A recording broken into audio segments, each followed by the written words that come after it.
Hello everyone, I hope आप सब अच्छे होंगे। सो इस वीडियो के अंदर हम प्रीवियस ईयर पेपर का सीडीपी पार्ट जो है उसके कुछ क्वेश्चंस करने वाले हैं। सो आई होप कि आपने अच्छे से सीडीपी के कंटेंट को पढ़ा होगा, और अगर अभी तक नहीं पढ़ा है तो आप चैनल पर जाके सीडीपी का कंटेंट देख सकते हैं। तो ये जो है ये सीडीपी का पेपर है, बेसिकली सीटेट का पेपर है। तो ये पेपर वन का पार्ट है।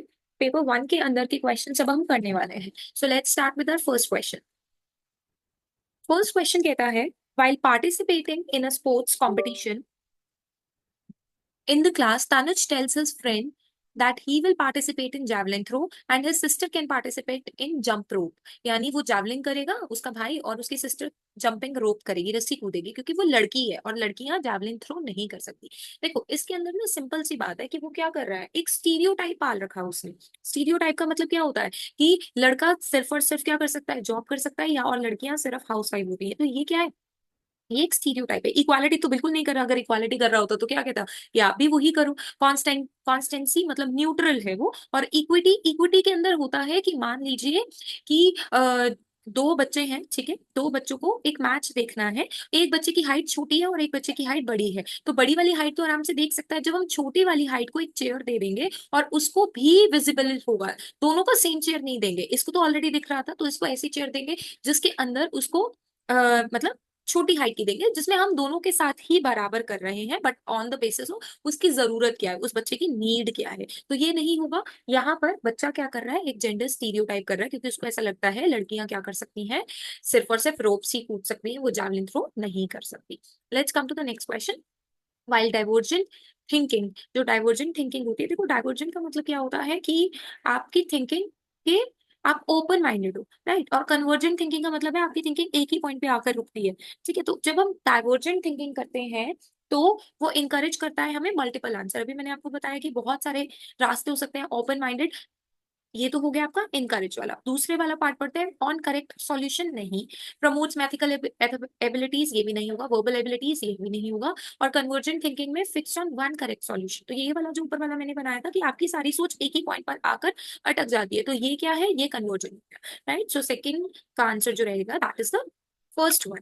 So let's move to the next question. Which of the following statement about inclusive education is not correct? Inclusive education होती है कि चाहे वो बच्चा स्पेशल हो, स्पेशल नीड्स का हो, चाहे उस बच्चे को कोई प्रॉब्लम हो, किसी भी तरीके से फिजिकल प्रॉब्लम हो या मेंटली प्रॉब्लम हो, राइट। हर बच्चे को एक साथ मिलके, इंक्लूसिव से वर्ड आता है, इंक्लूड करके पढ़ाना है। बट इसके अकॉर्डिंगली नॉट करेक्ट कौन सा है, teaching with which ways do not exclude. Second question, second option है adopting pedagogy that supports need of all the learner, ये तो ठीक है, बट यहाँ पे नॉट करेक्ट पूछा गया है, ठीक है। उसके बाद है third option, accommodates differences in language styles, सभी बच्चों के अकॉर्डिंगली आप लैंग्वेज स्टाइल में पढ़ाओ। और यह है कि fix curriculum and standard assessment, inclusive classroom कहता है कि करिकुलम फिक्स्ड कर दो और असेसमेंट को भी स्टैंडर्ड कर दो, तो ऐसा कुछ भी नहीं कहता है। So this is third, fourth answer would be the correct option.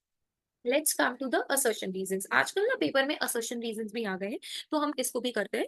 Fourth question है, learners construct their knowledge, yes learner do construct their knowledge जो ऑन द बेसिस ऑफ जो उनको ऑलरेडी पता है, तो ये तो करेक्ट हो गया। तो ए इज करेक्ट, ए इसमें करेक्ट है, इसमें करेक्ट है, इसमें भी करेक्ट है, दोनों दोनों में से लास्ट, चारों में से लास्ट ऑप्शन रॉन्ग हो गया। Finding patterns and making linkages with the previous knowledge, ठीक है, पैटर्न समझना और लिंक करना उसको अपनी पुरानी नॉलेज से, ये लर्नर को हेल्प करता है इन्फॉर्मेशन को समझने में। तो उसी से तो लर्नर ने अपनी नॉलेज को कंस्ट्रक्ट किया, जब उसने प्रीवियस नॉलेज को लिंक किया, राइट। सो इसके अंदर दोनों ही बातें सही हैं। So A and B both are correct and A is the correct explanation, right.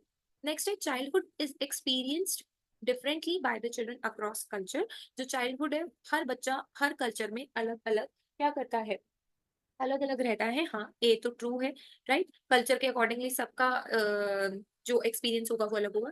Children development is universal, children का डेवलपमेंट यूनिवर्सल है कि होना ही होना है, ठीक है होना है, बट यूनिवर्सल है ये कह देना, this would be wrong, right. So the correct answer for this question is A is true, R is false, क्योंकि कई बच्चों का डेवलपमेंट क्या होता है, रिटार्डेड भी होता है। इस वजह, रिटार्डेड मतलब मेंटली वीक होते हैं या फिजिकली वीक होते हैं, राइट। तो चिल्ड्रन का डेवलपमेंट कई केसेस में नहीं भी होता है, right.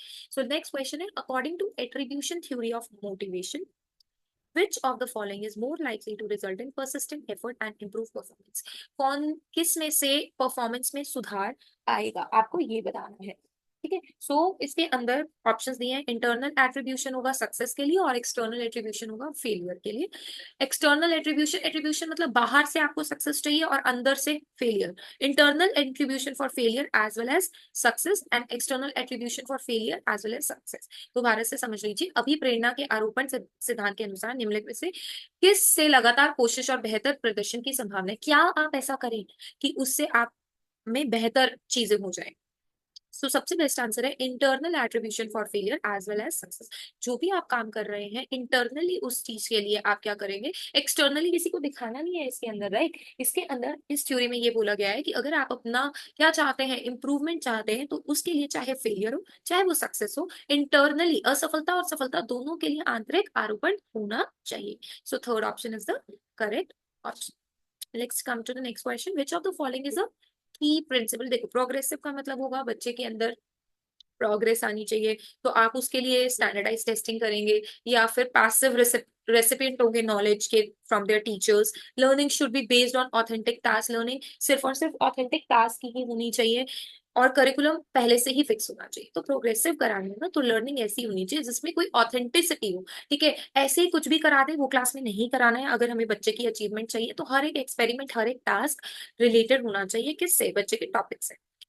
Next is reasoning, thinking, problem solving are explain in which aspect of development. कौन से डेवलपमेंट में आप ये बोल सकते हैं कि बच्चे का विकास हर तरीके से होगा, राइट। तो रीजनिंग आप कैसे करते हैं, सोशली तो नहीं करेंगे, ठीक है, माइंड से ही करेंगे रीजनिंग, तो that answer will be cognitive development.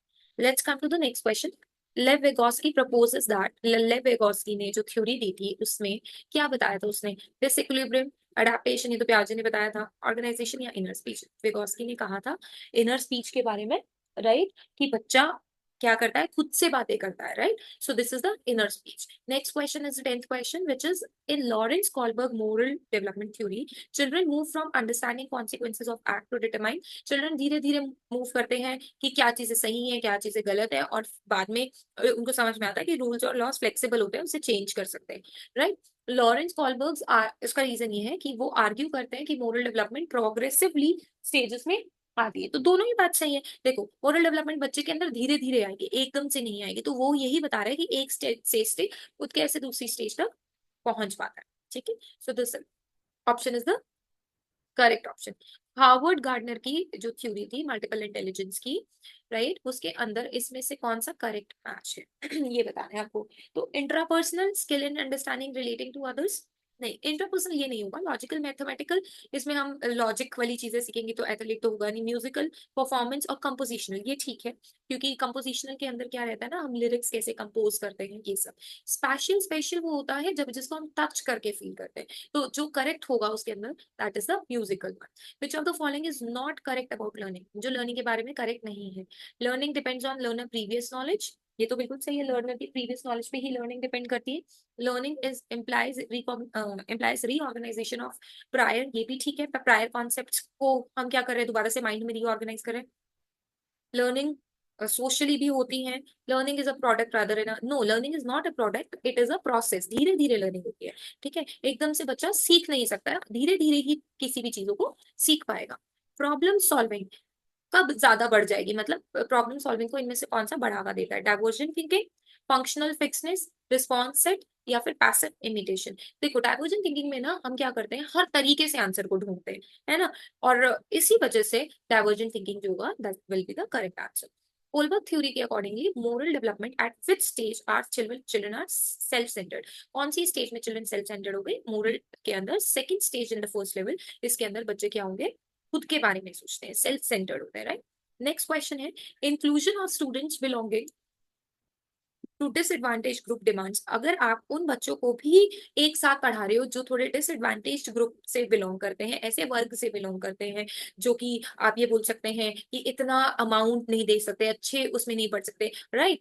हर किसी के लिए हमारी गवर्नमेंट ने क्या बनाया हुआ है, एक इकोनॉमिकल वीकर सेक्शन भी रहता है। वो अगर आप उन बच्चों को भी पढ़ा रहे हैं तो उस पढ़ाते हुए आपको क्या ध्यान में रखना चाहिए, awareness and sensitisation towards diverse, आपको अवेयरनेस देनी चाहिए, उन्हें सेंसिटाइज करना चाहिए। एविडेंसिंग एंड इनकरेजिंग, उनको स्टीरियोटाइप्स के बारे में बताना चाहिए। आइसोलेशन इन द, उनको बिल्कुल ही अलग बिठा देना चाहिए।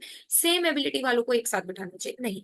अगर आप ऐसे बच्चे भी क्लास में हैं, पहली बात तो आपको सभी को अवेयर करना चाहिए कि जितने भी डाइवर्स ट्रेडिशन के, कल्चर के, या किसी भी तरीके के बच्चे हैं, किसी भी चाहे वो कास्ट से आए, रिलीजन से आए, किसी से भी आए हैं, ठीक है, तो हमें उस बेसिस पे उनको भेदभाव नहीं करना चाहिए। ठीक है, तो ये डिमांड करता है कि हम बच्चों में अवेयरनेस लेकर आए, ना कि हम उनमें स्टीरियोटाइप्स भरे, ना कि हम उनको अकेला बिठा दें, और ना ही हम उनको सेम एबिलिटी वालों को एक साथ बिठा दें। हम सेम एबिलिटी वालों को तब बिठा सकते हैं जब आप उनकी रेमेडियल टीचिंग करा रहे हैं, रेमेडियल लर्निंग करा रहे हैं। ठीक है, तो जिसका जितना लेवल होगा, पहले वो, अगर किसी को प्लस माइनस नहीं आता, पहले वो सीखेगा ना, उसके बाद ही आगे वो हायर लेवल के क्वेश्चन कर पाएगा, तो उस केस में किया जाता है। Right, so I hope this is clear to you. अगर आपको वीडियो अच्छी लगी so please like and subscribe. Next 15 question हम नेक्स्ट वीडियो में करने वाले हैं। Thank you so much for watching.